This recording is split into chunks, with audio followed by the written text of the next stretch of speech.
رغم الموت ويترابى تبقى وياي ندابة. يا حسين ومصابة اللهم لعن أول ظالم ظلم حق محمد وآل محمد وآخر تابع له على ذلك. اللهم لعن العصابة التي جاهدت الحسين وشايعت وبايعت وتابعت على قتله. اللهم لعنهم جميعا. السلام عليك يا أبا عبد الله وعلى الأرواح التي حلت بفنائك. عليك مني سلام الله أبدا ما بقيت وبقي الليل والنهار، ولا جعله الله آخر العهد مني لزيارتكم. السلام على الحسين وعلى علي بن الحسين وعلى أولاد الحسين وعلى أصحابه. ما هدني ضيم الليالي وتشردي بمدى انتقالي، لكنما قد هاجني وتظل صورته ببالي. نوح الحسين بكربلاء نوح الرجال على الرجال. أنا أريدك الليلة ويا أبو فاضل، الليلة تساعدني ويا أبو فاضل. كلكم أصحاب حوائج وهذا باب الحوائج، ماكو واحد ما عنده حاجة، مريض أسير صاحب حاجة. قدموا الحوائج هذه الليلة بأبي الفضل العباس. ما هدني ضيم الليالي وتشردي بمدى انتقالي، لكنما قد هاجني وتظل صورته ببالي. نوح الحسين بكربلاء نوح الرجال على الرجال. وياي نوح الحسين بكربلاء نوح الرجال على الرجال. هذا الحسين وقد أتاه محدودبا والصوت عالي. عباس كبش كتيبتي يا ساعدي عند النزال هذا الحسين وقد أتى محدودبا والصوت عالي عباس كبش كتيبتي يا ساعدي عند النزال عباس يا من أبادوني لذا شرب الزلال عباس يا قمر العشيرة يا أخي انظر لحالي عباس يا قمر العشيرة يا أخي انظر لحالي عباس يا قمر العشيرة يا أخي انظر لحالي أنا مفرد ومن الظما وحسينا عباس كبش كتيبتي وساعدي عند النزال عباس يا من أبادوني لذا شرب الزلال عباس يا قمر العشيرة يا أخي انظر لحالي أنا مفرد ومن الظما يشكو الرضيع وكل آلي أخي هذه الخيل قد زحفت وقد قصدت عيالي عباس هذه الخيل قد زحفت وقد قصدت عيالي أخي ترقد هانئا وعلي هم كالجبال لا خير بعدك في الحياة ولا مسرة بالليالي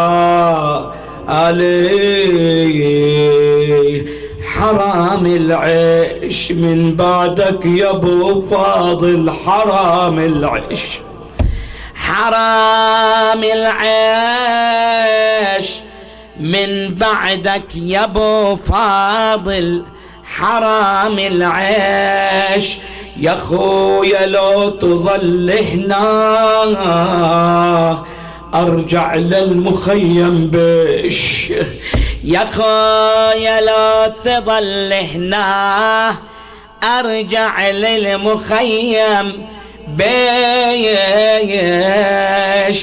انا شقل للحرم لو قالت الينا رجعت وحدك ليش يا ابو فاضل يا راعي الوفاء يا المصار مثل خوتك بالاخوان يا العفت العذب لاجلي وقضيت على النهر عطشان يا راعي الوفا المصار مثل خوتك بالإخوان يا لعبت العذيب لأجلي وقضيت على النار عطشان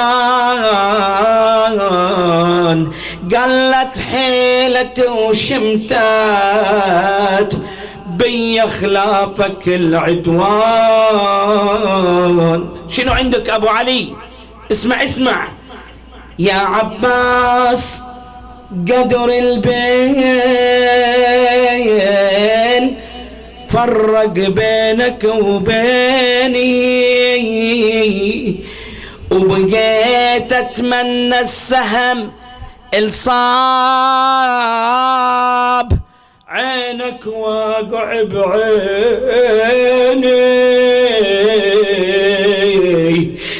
والسيف القطاع يمناك قطع من قبلك يميني.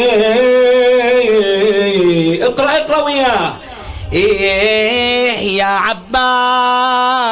عباس قدر البين فرق بينك وبيني وبقيت اتمنى السهم الصاب عينك واقع بعيني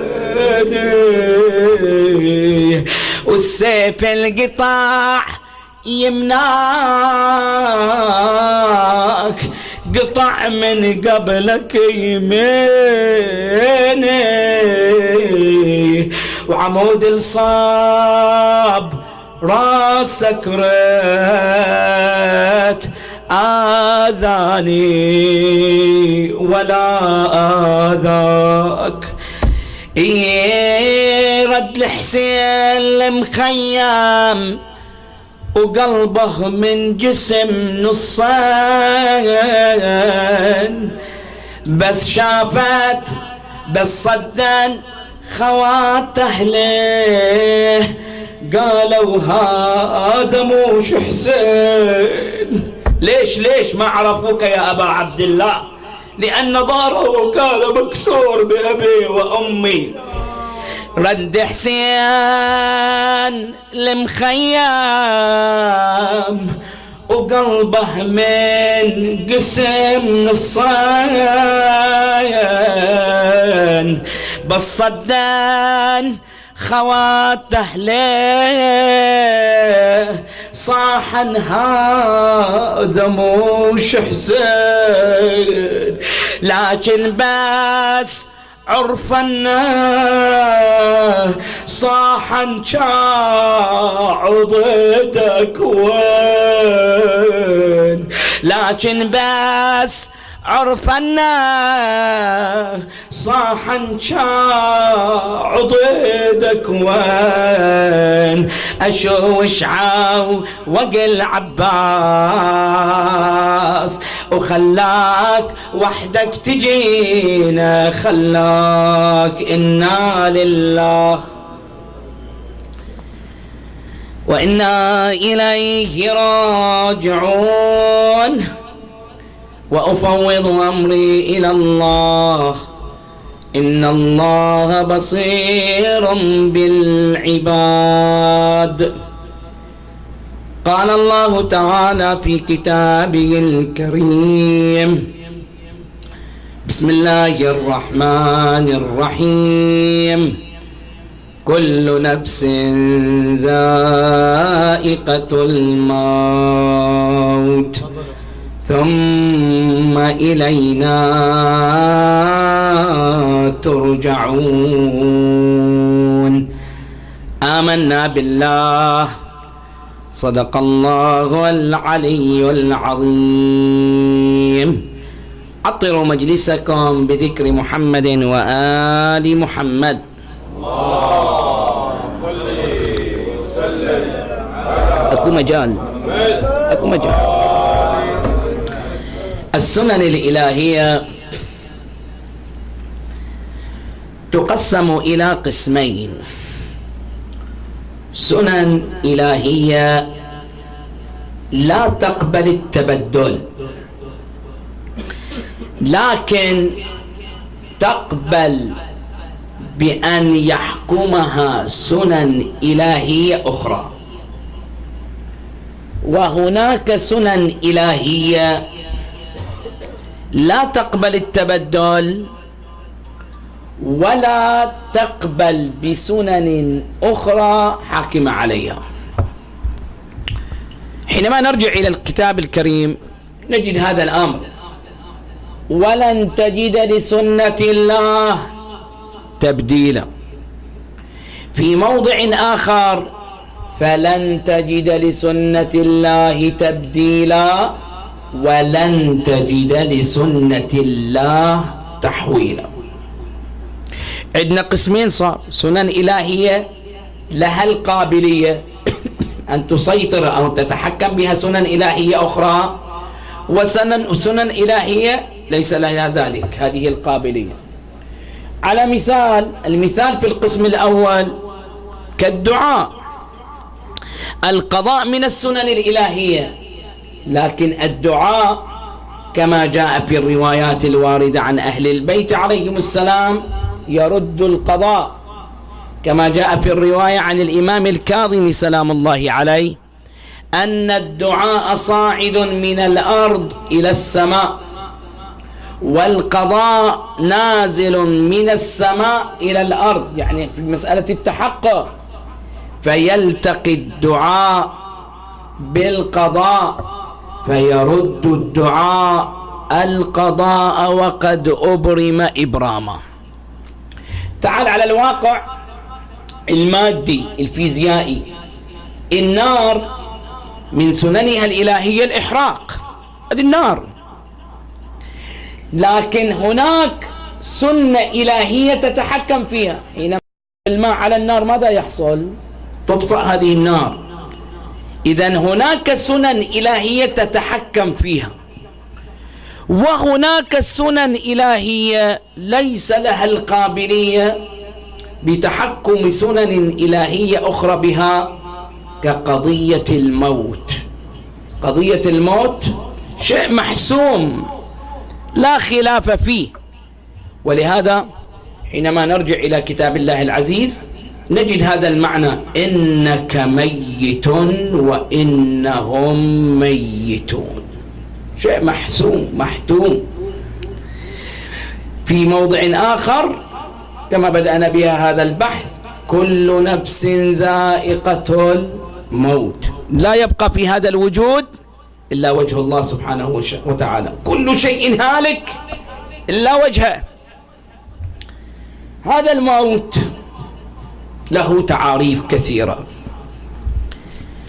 أهل العرفان يعرفونه بشيء، أهل اللغة يعرفونه بشيء، أهل الكلام يعرفونه بشيء، أهل الفلسفة يعرفونه بشيء، ولن أتناول هذه التعاريف، خصوصا هذه الليلة عندنا المصاب طويل، لذلك سأختصر البحث قدر الإمكان.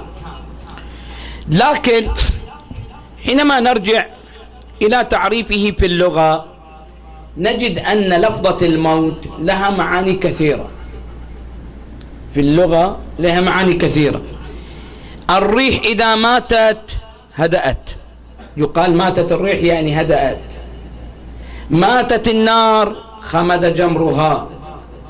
مات الثوب إذا بلي.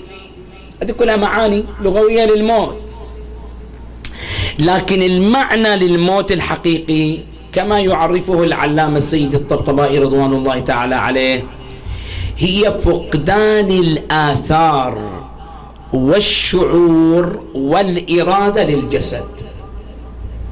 هذا الجسد لديه آثار، حركة، أعضاء، جوارح، هذه الجوارح تدل على أن في هذا الجسد ماذا؟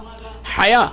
إذا توقفت الجوارح عن العمل انتهت الآثار التي على الجسد كالتفكير كغيرها من الأمور التي تبين وجود هذه الحياة في ذلك الجسد. يقولوا هنا تحقق مسألة الموت، تتحقق مسألة الموت. هذا أمر أول. الملا صدر أيضا يقول جسد الإنسان مكون من بدن ونفس أو بدن وروح.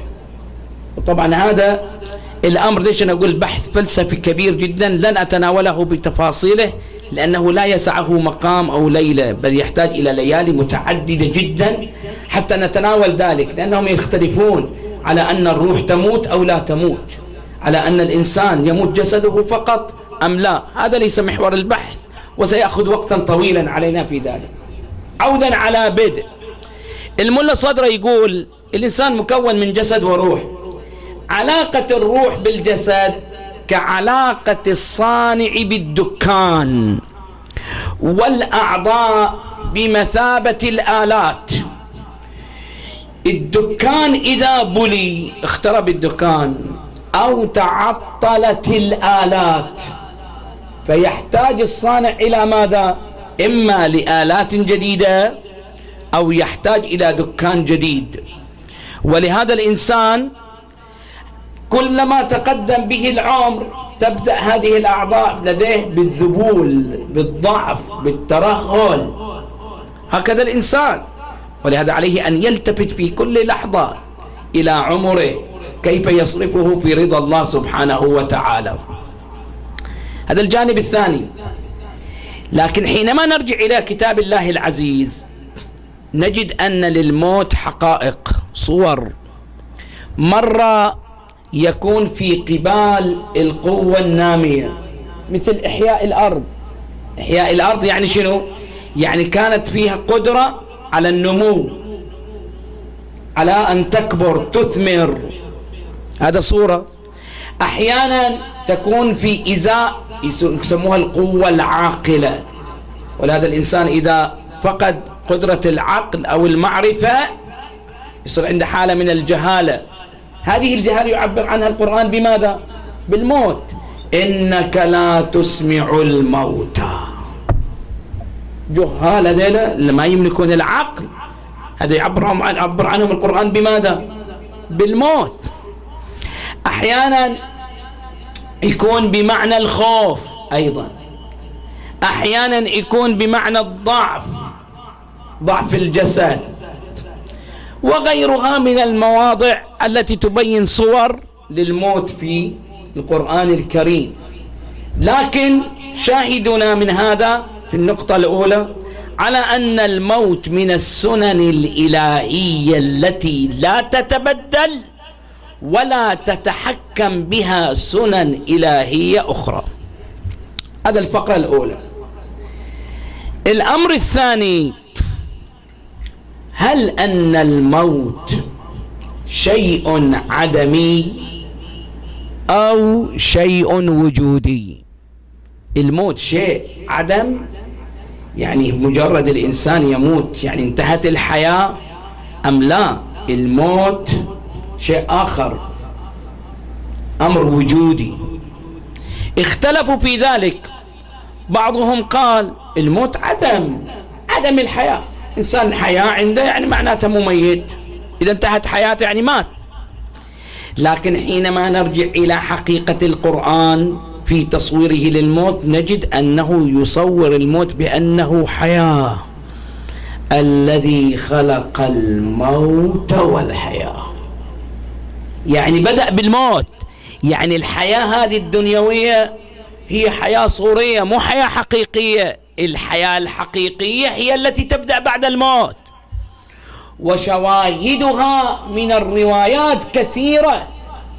شنو شواهدها؟ ما جاء عن النبي الخاتم محمد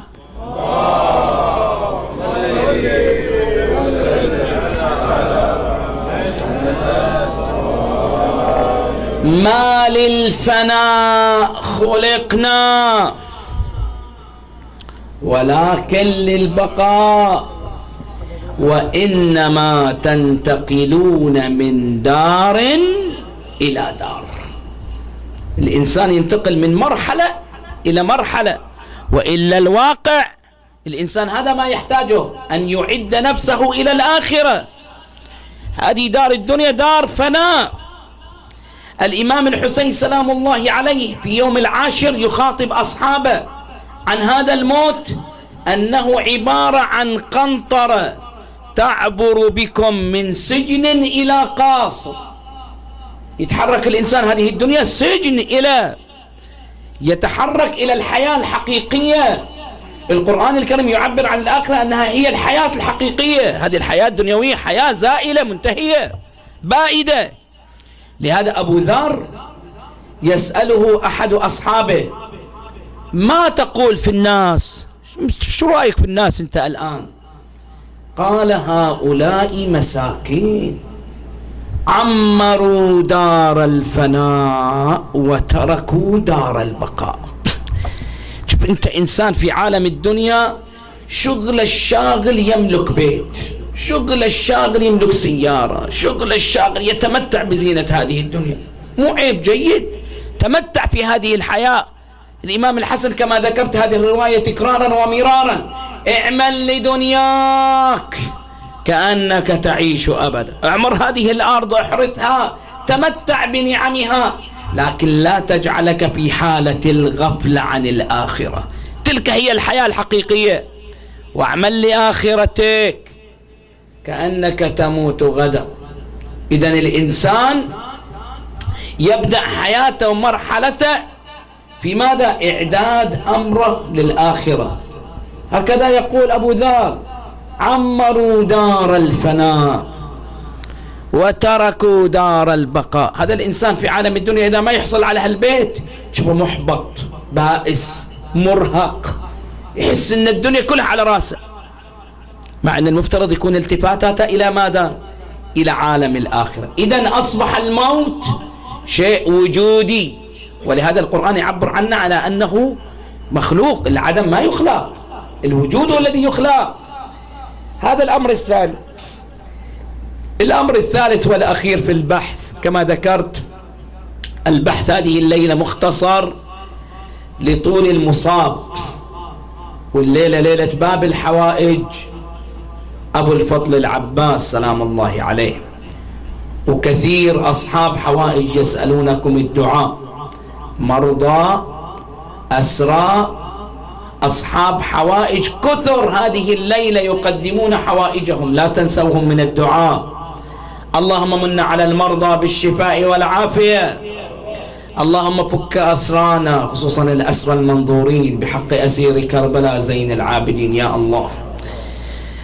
الأمر الثالث، الموت يربط الإنسان بقضية المعاد. التفت وياي في هذه النقطة.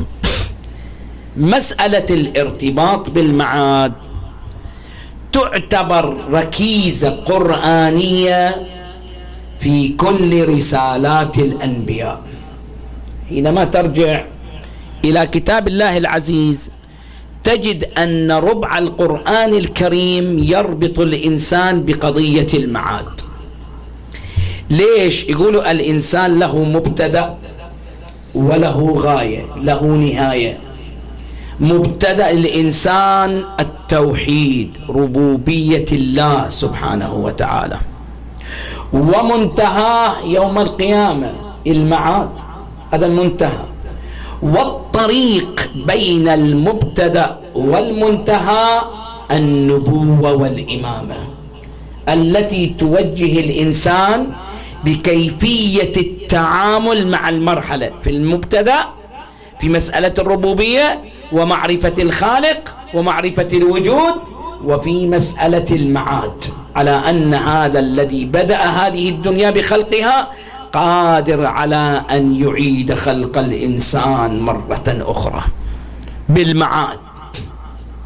ما الغاية من مسألة المعاد؟ المعاد إلى غايات كثيرة، لكن سأقتص هذه الغاية لمساسها بالمجتمع. يقولوا الإيمان بقضية المعاد تؤدي إلى تآلف المجتمع، تؤدي إلى الأعمال الاجتماعية، تؤدي إلى التحرك الاجتماعي، تؤدي إلى التفاعل الاجتماعي. كيف تكون مسألة المعاد لها هذه الآثار الاجتماعية؟ الإنسان خلقه الله محبا لذاته، اللي يعبروا عنه حب الذات مسألة فطرية، اللي يعبروا عنه بحب الأنا. الإنسان يحب ذاته بفطرته. الله سبحانه وتعالى خلق الإنسان محبا لذاته.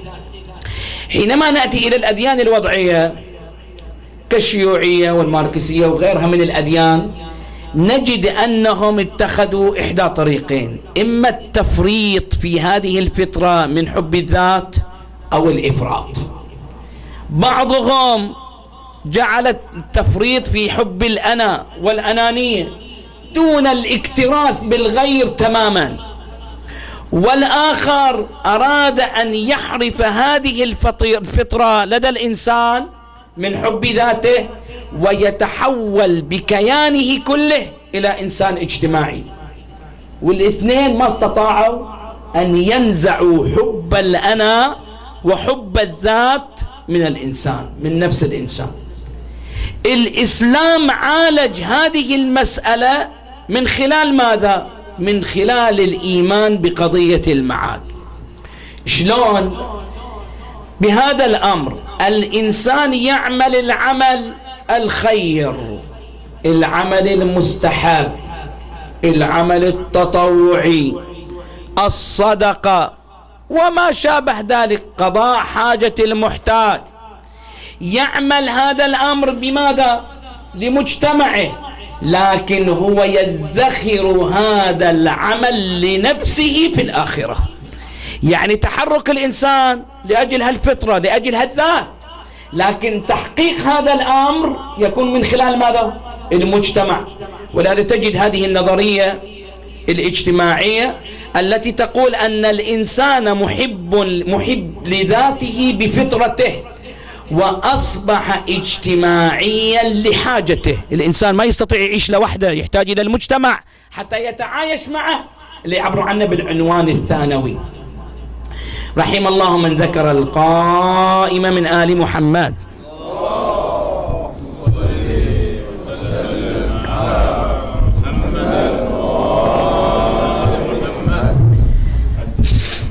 إذن الإنسان من خلال الإيمان بقضية المعاد أصبح اجتماعيا. القرآن الكريم يتحدث عن هذا الأمر: إن أحسنتم أحسنتم لأنفسكم.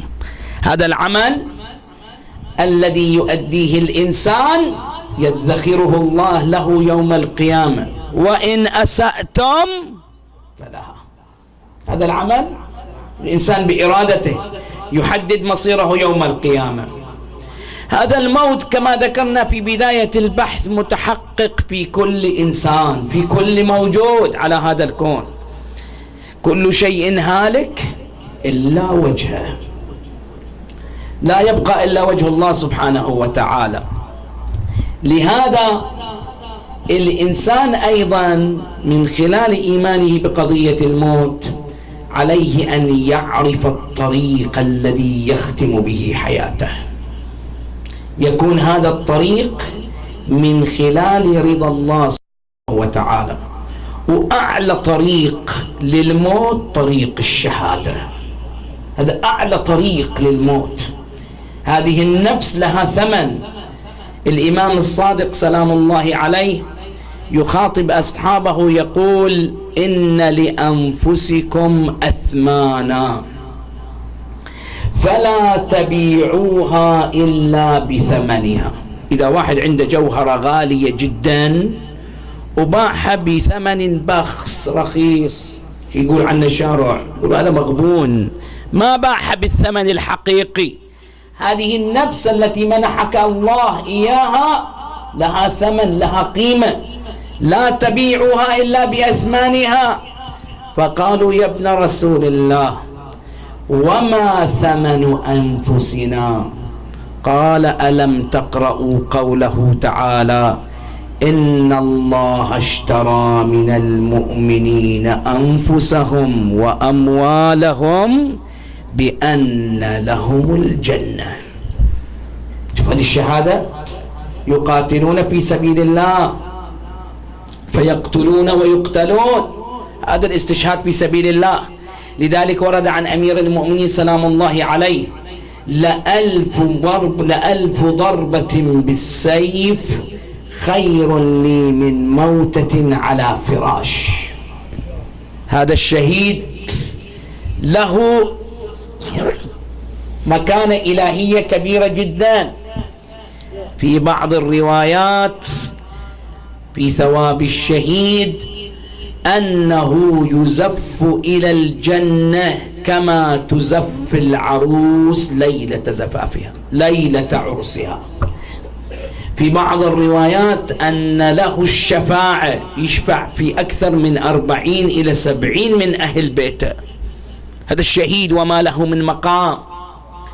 في رواية أنه يغفر له كل ذنوبه ما عدا الدين. وطرحنا البارحة مسألة إرداد أو رد المظالم والحقوق للناس. هذه الشهادة وهذه قيمتها. فكيف بالشهادة بين يدي أبي عبد الله؟ شقد هذا مقام عالي جدا. لذلك تجد الحسين سلام الله عليه يقول: إني لا أرى الموت إلا سعادة، والحياة مع الظالمين إلا برمة. وعندنا شخصية الليلة خاصة عزيزة على الحسين بأبي وأمي. هذا عرضت عليه الدنيا بأكملها، يجي إلى الشمر لعنه الله يقول: أين العباس وإخوته؟ باعتبار يعتبر وجود قرابة بينه. يجي إلى العباس بعد أن أمره الحسين: أجيبوه ولو كان فاسقا. يروح يعرض الأمان والإمرة على الجيش، يقول للحسين: هذا ميت ميت، سيقتل، لا تفرط بشبابك، أنا أعرض عليك هذا الجيش والإمرة عليه. فقال له: قبحك الله، أتؤمنني وابن رسول الله لا أمان له. شوف هذا الإنسان شلون بالبصيرة بالإيمان. رحم الله عمي العباس، فلقد كان نافذ البصيرة صلب الإيمان، جاهد بين يدي أبي عبد الله الحسين وقطعت كفاه حتى استبدلهما الله بجناحين يطير بهما مع الملائكة. شوف المقام العالي لأبي الفضل العباس. لهذا يعز عليك يا حسين فقدان هذا الرجل.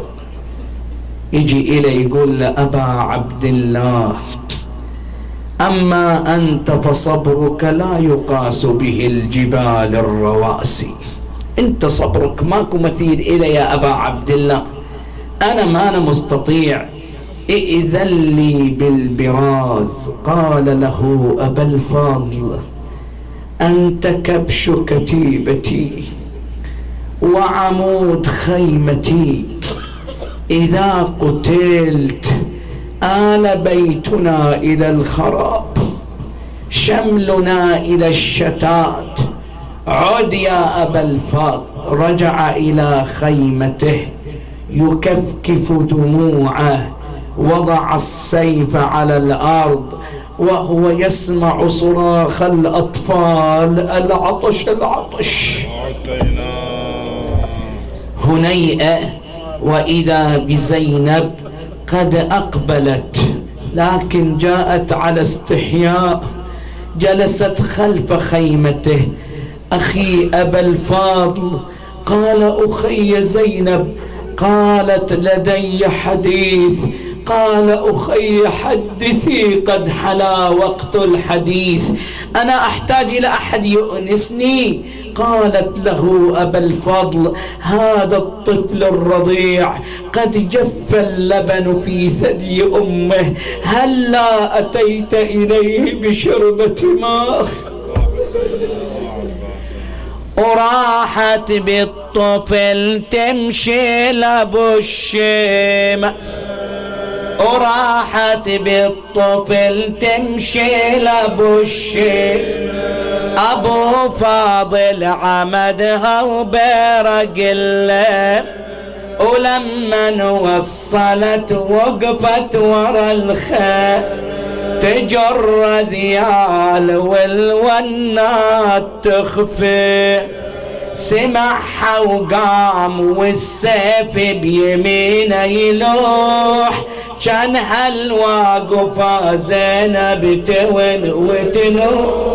قالت له نعم يا بعد الروح، قالت له أجل زينب يا بعد الروح، إلي حاجة ورد اليوم اطلب إلي حاجة ورد اليوم، إلي حاجة ورد اليوم.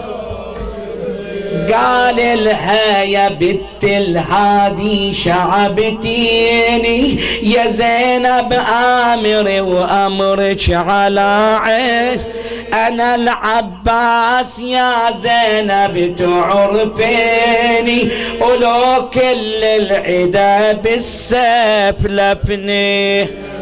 قالت لا والدمع بالخد صافي، أدري بك يا شيال العلم قالت والدمع بالخد صافي، أدري بك يا شيال العلم صوتك. قالت لا والدمع بالخد صافي، أدري بك يا شيال العلم يحاوي علوم هالمكنون والخافي، أطفالك يا خويا العطش مرده وعبصا.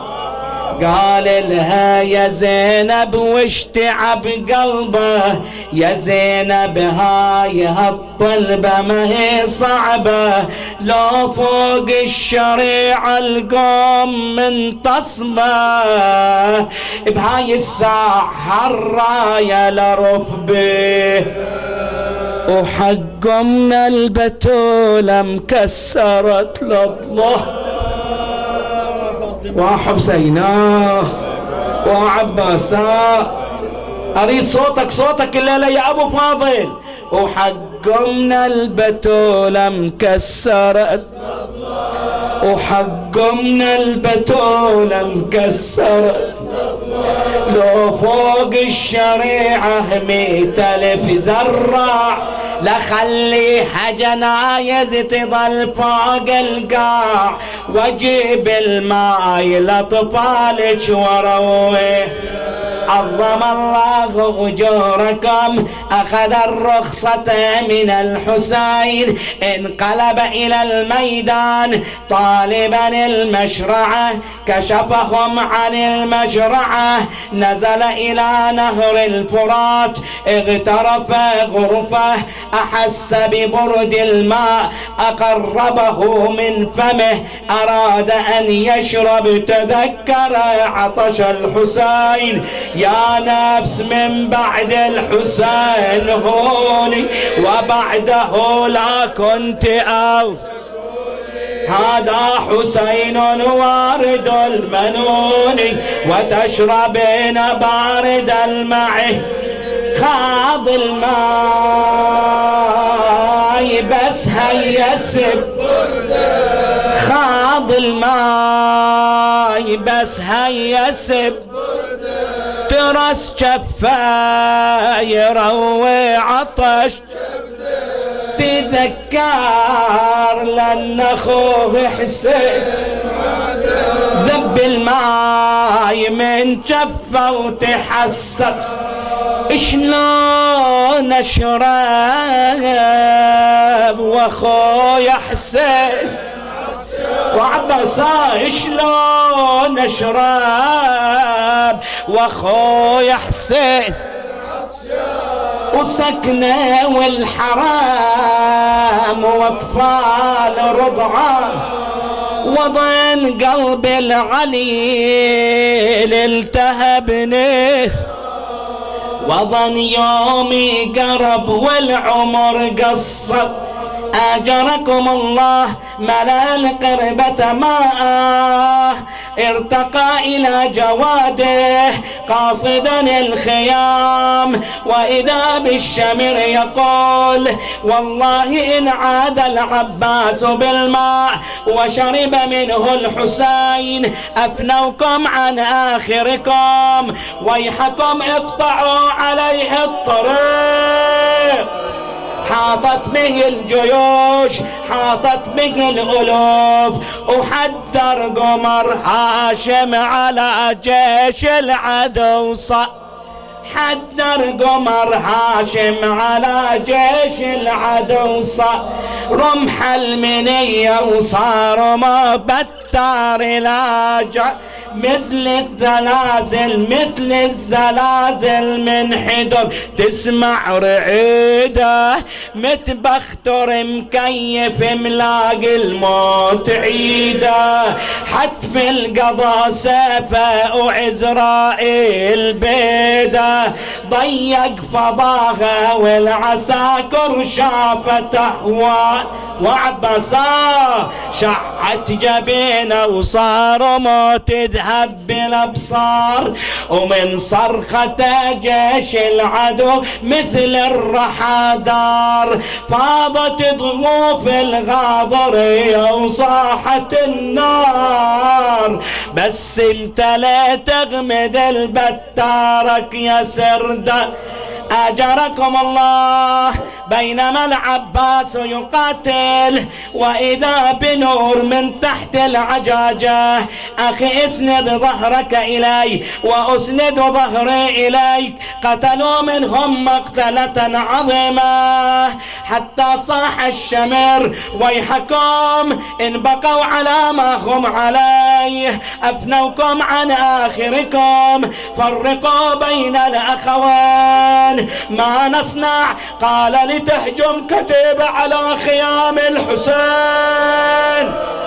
أخي أبا الفضل بيني وبينك اللواء مال الجيش على حامل اللواء عظم الله أجوركم بينما العباس يقاتل شد عليه العين ضربه على يمينه والله إن قطعتم يميني إني أحامي أبدا عن ديني وعن إمام صادق اليقين. أخذ السيف بشماله بينما العباس يقاتل جاءه لعين ضربه بالسيف على شماله. يا نفس لا تخشي من الكفار قد قطعوا ببغيهم يساري ضم اللواء إلى صدره جاءت السهام كرش المطر سهم أصاب حلقه سهم أصاب صدره سهم أصاب القربة أريق ماؤها سهم وقع في عينه انحنى على قربوس فرسه يريد أن ينتزع السهم بين رجله وإذا بحكيم ابن الطفيل بعمد من حديد فاتحا باعه ضرب العباس على رأسه.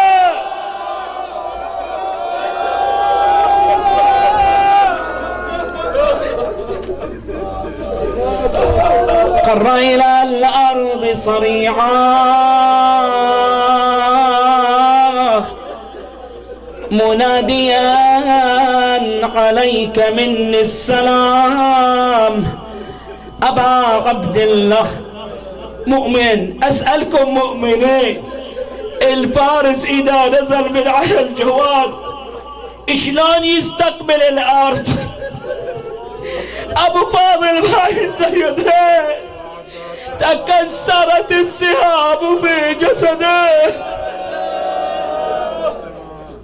يقول حميد بن مسلم حينما صرع العباس اعذروني مؤمنين على هالرواية يقول حميد بن مسلم خرج الحسين كالصقر واضعا يدا على خاصرته ويدا على رأسه وهو يقول الآن انكسر ظهري. جاء إلى العباس، ظن العباس بأن الحسين أحد الجنود، جاء ليحتز رأسه. قال يا أيها الفتى إذا كنت عازما على قتلي فأمهلني حتى يأتي ابن والدي أشمه ويشمني، أقبله ويقبلني، أضمه ويضمني. أخذ الحسين رأسه وضعه في حجره. يا خايا أنا حسين يمك واختلط دمعي بفيض. يا ابو فاضل خليني بضمك، يا خايا انكسر ظهري ولا اقدر اقوم، يا خايا صرت مركز، يا خايا الكل الهم، يا خايا استوحداني عقبك القوم، ولا واحد علينا بعد ينغب. ليش ما رويت قلبك يوم طبيت الشريعة؟ قال له يا مظلوم تدري بالوفا شيمة وطبيعة، ليش ما رويت قلبك يوم طبيت الشريعة؟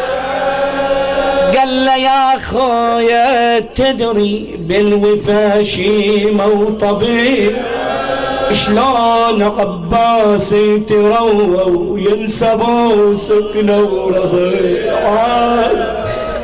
راد يفتحن عيونه والدماء جامد عليه. أنا مناد وعباساه، أنا مناد وعباساه. راد يفتحن عيونه والدماء جامد عليه. سالت دموعه وقام يغسل دمومه إبيه. قال له يا خويا الوداع من عقب عينك من يجيه. أراد أن يحمله إلى الخيام. قال العباس، رفض العباس، رفض أن يحمله الحسين. يقول له يا خوي خليني بمكاني. يقول له ليش يا زغرة زماني؟ يقول له وعدت سكنة تراني بما يوم منها استحي وما اقدر. اي والله بما يوم منها استحي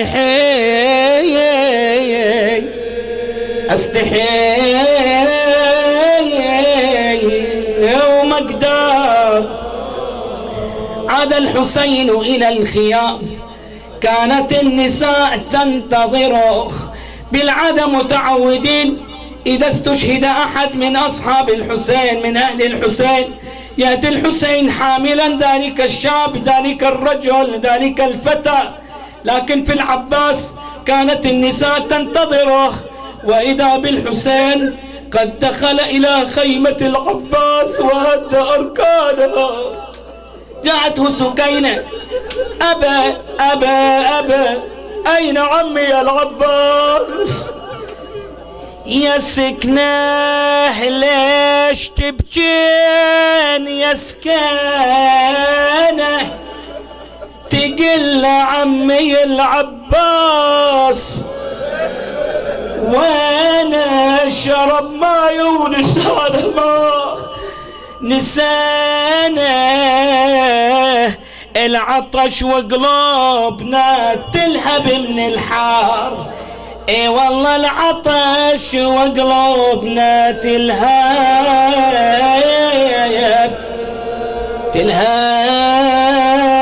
من الحار. يا حسين قوموا من الخيام ذبوا العمايم، يا حسين قوموا من الخيام ذبوا العمايم، يا حسين قوموا من الخيام ذبوا العمايم، يا حسين قوموا من الخيام ذبوا العمايم، يا حسين قوموا من الخيام ذبوا العمايم، يا حسين قوموا من الخيام. هذا بدركم من خسف يا أولاد هاشم، يا حسين قوموا من علي علي إيه هذا بدركم من خسف يا أولاد هاشم، يا حسين قوموا من الخيام ذبوا العمايم، يا حسين قوموا من الخيام، يا حسين ثور من المخيم جيب شيال، سردال جيشك لا تتركه فوق الرمال، عنكم ابو فاضل مشى وضاعتها العيال، دركة تراغ بجانب المسنات نايم، يا حسين قوم من الخيم. قوي قوي شباب، يا حسين قوموا من الخيم ذبوا العمايم، يا حسين قوموا من الخيم. طفح جواده ووقف يمه ودمه يسيل، ينادي يا ابو فاضل علينا حاطت الخيل، يا هو يباري هالحرم لو هود الليل، وانا بعد ساعة على التربان لازم، يا حسين قوم ايه يا حسين قوموا من الخيم. لكن يا خويا وين بترك طرحته علي علي، لكن يا خويا وين بترك طرحته، قال له يا خويا انقطعت جفوفي وتركته، لو سلم شفي كان هالبرق نشرته، ورديت للخيمة وجود الماي سالم، يا حسين قوموا من الخيم ذبوا العمايم، يا حسين قوم من الخيم ذبوا العمايم، قال له يا خويا ابو الفضل في والجفوف، قال له يا خويا ابو الفضل في والجفوف، قال له يا خويا تقطعت ما بالصفوف،